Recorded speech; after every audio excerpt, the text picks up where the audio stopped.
morning, everyone. How are y'all doing this morning? I hope you're doing great. I am doing another early morning recording. Trying to get everything done before I get out and get my chores done. Because, you know, those things don't wait on anybody. A little bit of an update. Now I am trying the mic again, so hopefully we won't have to turn the volume up too high. I am trying to talk a little bit louder without waking anybody up. Of course, my kitty cat says, I'm being quite loud. But when the last time I recorded, I put up some things I was getting ready for with the market.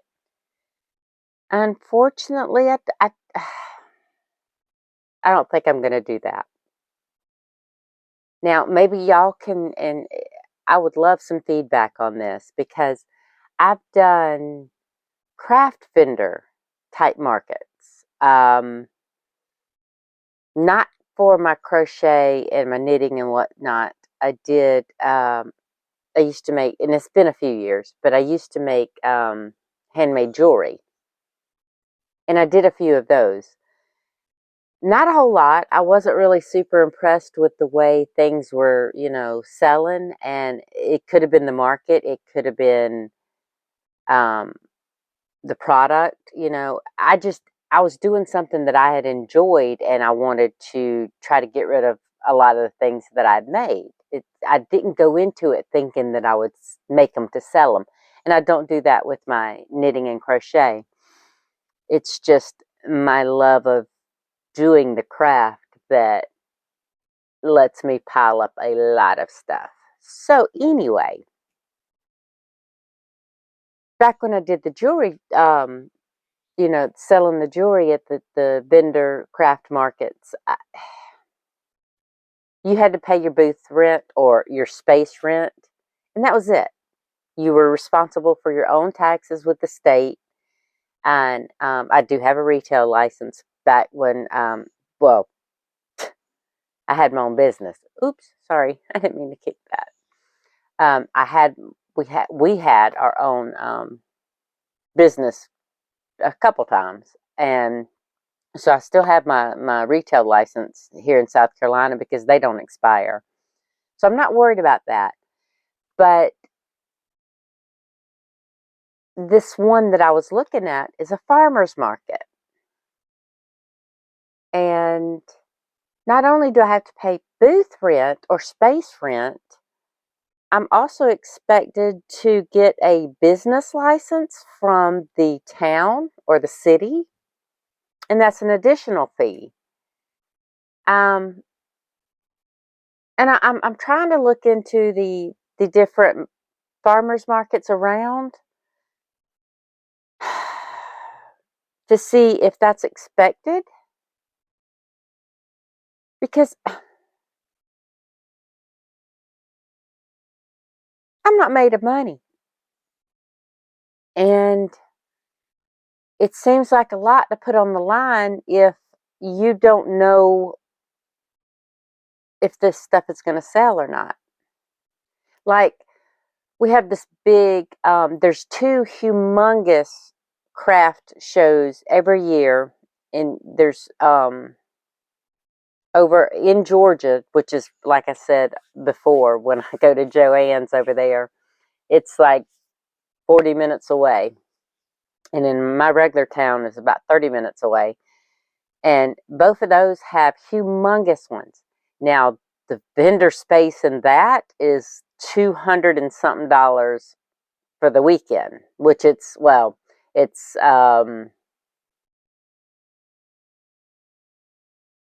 want to say Thursday, Friday, and Saturday, or Friday, Saturday, and half of Sunday. I can't remember. But that's a multi-day event. So I would expect that to be a little higher. And I've not tried, I wanted to try to do that because I do have a lot of stock. Only because I've made a lot of things, and like I've told y'all before, when I quit smoking, I had to really do something to keep my hands busy. Now, I haven't smoked in 8 years, and I'm proud of myself for that. But that's a lot of stock. And I would love to. I've donated a lot. I've done charity with a lot of it. I've done senior stuff. For the elderly, but I still get. You can't put out the volume that I do and not end up having a good bit left over. So, tell me, what is that normal for farmers markets, that you have to get something with the city or the town with the licensing and stuff? If you've had that experience, please leave me a comment so that I'm not thinking that I'm too cheap. Which I don't like to spend money unless I have to. Who of us do? But I'm also, with my husband disabled, I don't have a lot of extra, you know, disposable income. So it's not like, I can just willy-nilly and take chances like that. Now, do I think that the things that I made, especially, like the cast iron handle covers and the ice pop hand savers and the egg aprons, those will probably move pretty well in that kind of situation. And that's kind of why I made those two smaller ones, in hopes that it would cover the booth rent. But it's not going to cover booth rent and separate licensing and all that. I mean,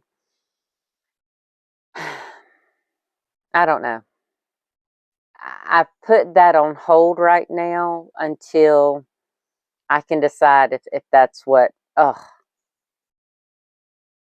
I sliced my lip the other day and it is not wanting to heal properly. Probably because it's right there in your mouth that, you eat acidic things, which I really don't, because of the ulcer, but it's just not wanting to. Of course, when I'm sitting there crocheting or something and I'm got my tongue out, or I'm gnawing on my lip or something like that, that doesn't help. But, whew, I must have opened my mouth or something wrong and it just hurts. But anyway, so kind of let me know what y'all, if you've had any experience in that. Just kind of let me know I'm not alone, or um, if you have any advice for that, I would love it. So that's on hold. But the last time on that market video that I said I was getting ready for the market, I told y'all about the little the rainbow blanket that I was doing the pattern off Moogly, because it's getting hot and I like to do square type things. So I have my handy dandy little notebook. But along those lines, I want to show y'all something that I've done. Now, it is square motifs. Well, neither one of these are square. They're more octagon. But same premise. And it is beautiful. Now, this is my, I can't say it's my favorite, but it's one of the most favorite things I've done. And I'm just going to show you. I'm just going to show you. I hope that I'm getting this in the shot. But this right here is called Owl Obsession. And it's by Marken of the Hat and Eye. Beautiful pattern. Now, it is a paid pattern. I will link it down below. She's on Ravelry. But, oops, now I'm not going to be able to fold this thing back up. Well, that's okay. I just want to show you little details. All right. So, I will give you the rundown. The owls are red heart, light blue, black, and yellow. Those are just little bitty, you know, scraps pieces that I had that, you know, that thankfully was the right color. The white was Karen 1-pounder. But now, even though it says it's white, it's kind of, to me, Karen's always, the 1-pounders are like an off-white to me. It's not a true white. And I'll show you in a minute what I mean by that. Now, the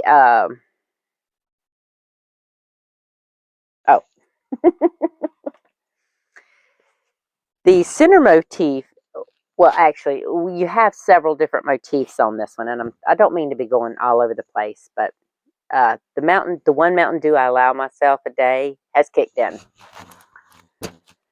So these little guys right here, I have 3 different motifs. You have the owl, then you have the little square, and then you have a center plain blue, which basically the plain blue is very similar to this one. So you make all of the round blues, and then you add this little piece right here where the owl's tufts of hair come out. But the little square ones are made with the big twist. Hold on, sorry, it's a floppy. I haven't caked it up yet. This is a big twist nursery rhyme, and it is a 4-weight. It's a little bit thinner of a 4-weight to me. It's not as thick as Red Heart, but it turned out great for the little motifs. And then I used it, and I don't know how this happened. You know how color pooling can happen on its own naturally?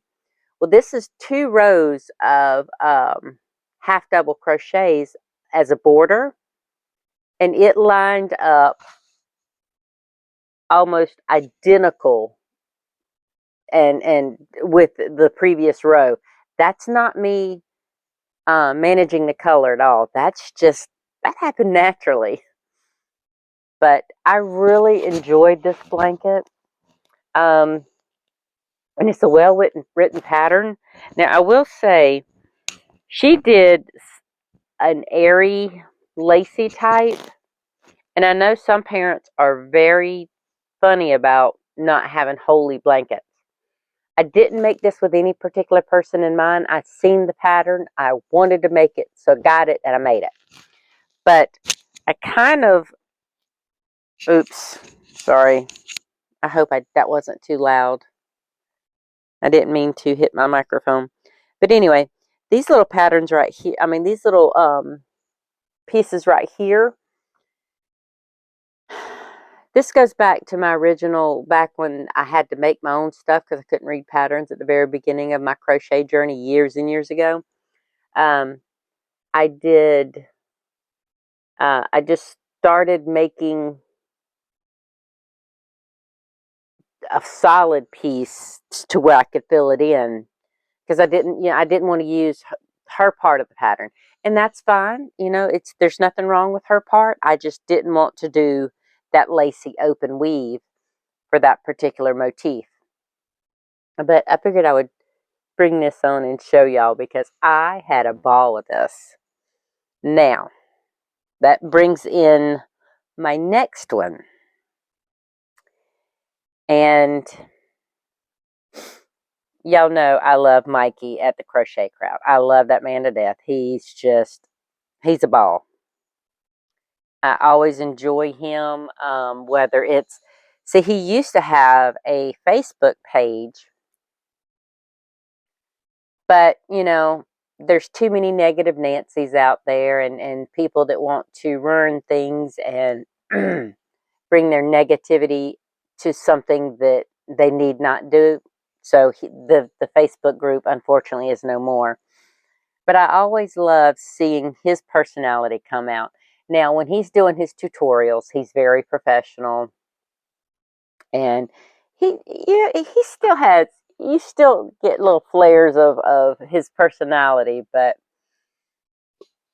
yeah, I like him being able to be himself without worry of, you know, not having to be professional. So anyway, this right here is the Peppermint blanket.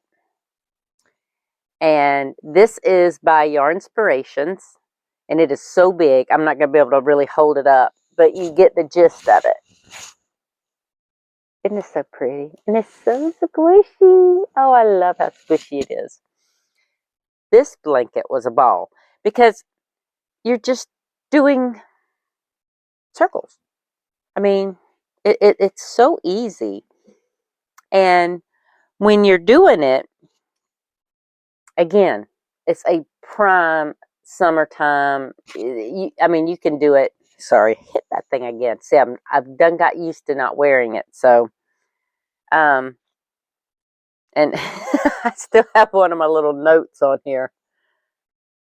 Like, I needed to do 5 of those. It's so funny. Wait a minute, what is... Oh, because I had to do...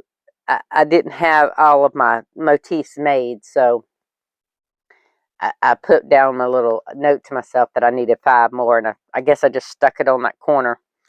But anyway, so this one is 2 motifs. It's your main spiral, and then your little centerpiece right there. Now, I will link this down below, and he's got tutorials on YouTube that I will link down too.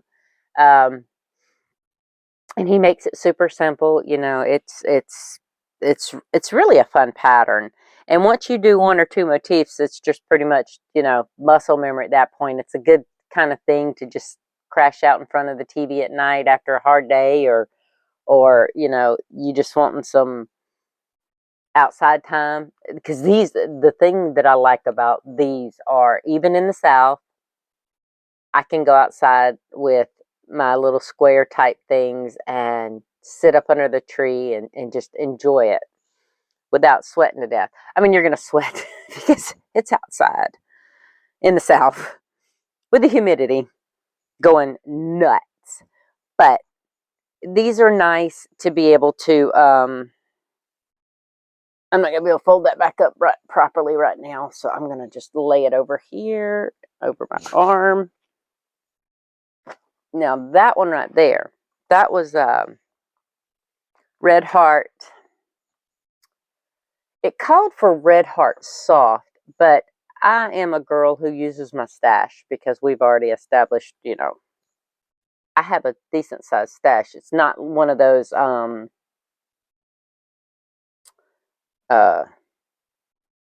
stash accrued, the stable, the stash whatever. But anyway, it's not a huge one, but it's enough to where I've collected enough that I can shop out of my stash 99% of the time. And I do that because, for one, if I didn't, I would have way too much yarn. And 2, aforementioned budget. And that's okay. I don't mind using that. So, Peppermint blanket. It is Red Heart, cherry red, and white. Oh, that's what I meant to show you. Okay. So remember I told you this was Karen's 1-pounder white? This is Red Heart white. Might be... No, it's just white. But I hit the stupid microphone again. But I'm hoping you can see the difference. To me, it's night and day. And I'm hoping it shows up on camera, the 2 difference. But if you've used either one of those yarns, you'll know what I'm talking about. It is, they each have their place, you know. I love that this has more of an off-white, softer look for that baby blanket. And then the Peppermint throw, yeah. I'm going to give you sizes. Hold on. This one came out to be, I think that it was supposed to be like 32 by 32. I think it came out a little closer to 36, maybe 34 or 36. I can't remember. It's probably because I put the border on. That's okay. I love that border. Now the peppermint throw was 47. It was supposed to be 47 by 55. I did not remeasure it. I mean, I didn't measure it after I got done with it because I tested it out on myself and it was perfect. That's all the requirement I need. Because that one may be staying home with me. I don't know. I made a blanket that was supposed to be mine, and my husband took it over. He liked it for weight on his knees and legs while he's sleeping, so he has it, just on his side of the bed. So then that was a pretty little light colored one, and I may bring that one on next time. And I know it's an old make, but it's an old make that I've done 3 times. The first time I did in a pastel, and I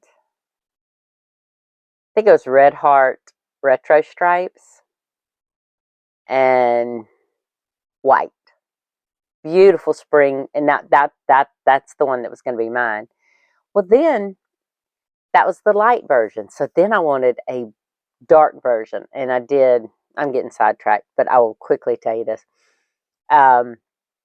I did the base color. I mean the alternating color, because it was mosaic. Or interlocking crochet. It was black, and I'm looking at it. It was black, but I can't remember the other colorway. Hold on. I'm going to get up 1 second. You're still going to hear me, but I just wanted to see if I have it right here. Yes.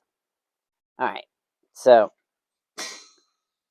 just to give you an idea, if you know what the retro stripes look like, so you would know how light the first one is. This one is another stripes, but this one is fruity stripes. This combined with black, it's almost like sunset. It's very beautiful.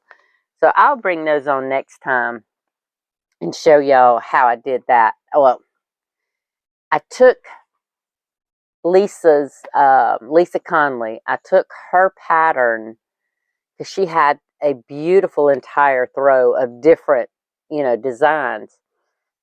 Well, I did the first one and I liked it so much I just repeated it. So it's the entire pattern. The entire blankets are that same pattern. And that's enough for that. I'm sorry. I got on a tangent, and y'all know I'm good about that. I do apologize. But I want to, those 2 blankets aren't the only thing I did. I'm going to put that right there, so I'll put it up in a moment. Now, y'all know I love to do crochet flower hot pads. It's an easy, mindless thing. So I did a few of those. Now, I did finish up some old sugar and cream cotton cones that I had. And old is a relative term. It's not that old, but I do. These are discontinued colors. Now these are that discontinued color and white. I don't even have the band of it anymore. I have probably maybe not quite a tennis ball left of the pastel looking color. So not enough to do anything with. And it's not even enough to pair with white to do these.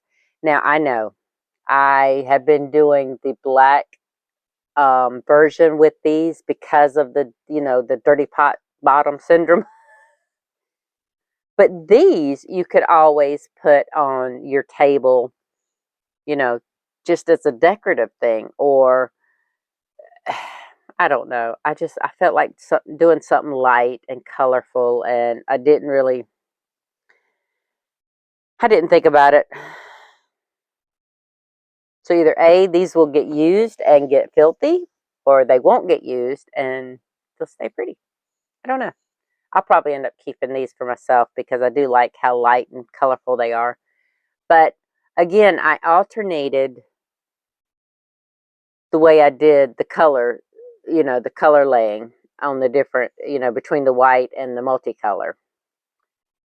And then I did a single of this one. I really didn't like the way the color was coming out, so I didn't do multiples. And we've already established I'm not a huge green person, but I had this cotton, and I said I wanted to get it used up, so I did it. Now this one, or actually these two, I don't mind this green so bad when I paired it with white. This one was a multicolor, and I think that's why I wasn't really crazy about that one. It just looks muddy. I mean, am I the only one that thinks that? It just kind of looks, I like the contrast. I'll take green in this form, but I did this one two different ways. And all of this is, well, now this green is, it was clearanced out of Hobby Lobby. Was it Crafter's Secret, I think? Yeah, I think that was the name of that one. I'll have to look at the ball band. I'm sorry. Normally I am more organized than that, but I think that was that one. If I even have the ball band anymore, because like I said, it was leftover clearance yarn. Now this right here, y'all know I am a Bulldog fan. I am a Georgia girl all the way. So I had to do some Georgia. And I did it 3 different ways again. Now these may not be going anywhere. These I can use without fear that it will they will get tore up. They'll still, they'll still look good, and they might come out in football season, Yeah. You know what? I may do some Christmas toned colors because Sugar and Cream has, it's not like a mistletoe like Red Heart does, but it's similar, but just in cotton. And I think I might do some of that. Actually, while I'm thinking of it, hold on one second. I'm going to go on to Joann's site because I think they have that one on in their cone yarn. Let's see, cotton yarn.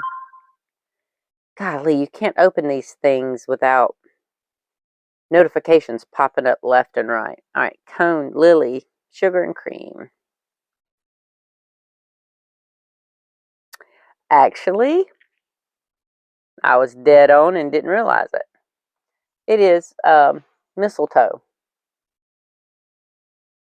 But, either A, I wait till it goes on sale, or I have a humongous discount.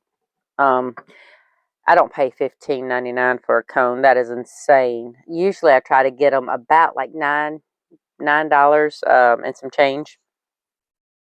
But I might do some of that.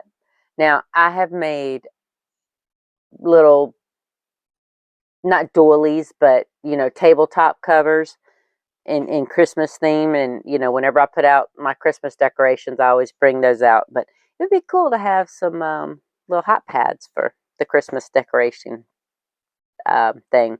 So anyway, these are the last 3 I did. These are simply, I think it's like the salt and pepper or the speckle or something in the cone yarn, and black. But these are another good kind of camouflage if you don't want your hot pads to look really abused. You can kind of do something like this too. If you don't want the really dark alternative like this, or like the ones I've shown y'all before, like that, You know, you can always pair it with like a speckled, um, or you could be really diligent and make sure the bottom of your pots are pristine all the time, which I'm not. I have way too much other things going on. And I do like, the biggest ones are like the Teflon pans and pots. They're the hardest ones for me, the Tefals, to get down in the grooves, to get all that stuff off the bottom of the pot. Now, I have, my mother and father-in-law gave me some silver pots with the copper bottom. Those are super easy for me to keep. I mean, it's just a quick little scrub with the Brillo pad or SOS pad, and they're good to go 99% of the time. Sometimes there'll be something that gets on them. I just try not to over boil my food so that it doesn't do that. But you know, nobody's perfect, and if you forget to clean the stove after dinner, the next time you use it, you can bet there's something on that eye that's gonna get on the bottom of your pot. So I have ran off and talked and talked and talked so much today. So I'm going to get off here and get all my chores done and get down to the greenhouse and get all that squared away for the day. Then I think I'm going to, hold on. I just have to make sure it's not my daughter-in-law with my grandson. Nope. So anyway, I think I'm going to, might have to put something on that. That's I must have laughed too big or opened my mouth way too wide or something. It's right there at the bottom. But sometimes I don't pay attention to what I'm doing, especially with these fingernails. And I think what I did is I was I was so dry. My face was just so dry, and I think just the very corner of my nail caught it. Um, but anyway, I'm gonna go put something on this again. But y'all have you a wonderful day, and I hope that you get outside to enjoy this. Well, down here it's a beautiful day. So I'm gonna get going. Y'all have a great one. Bye bye.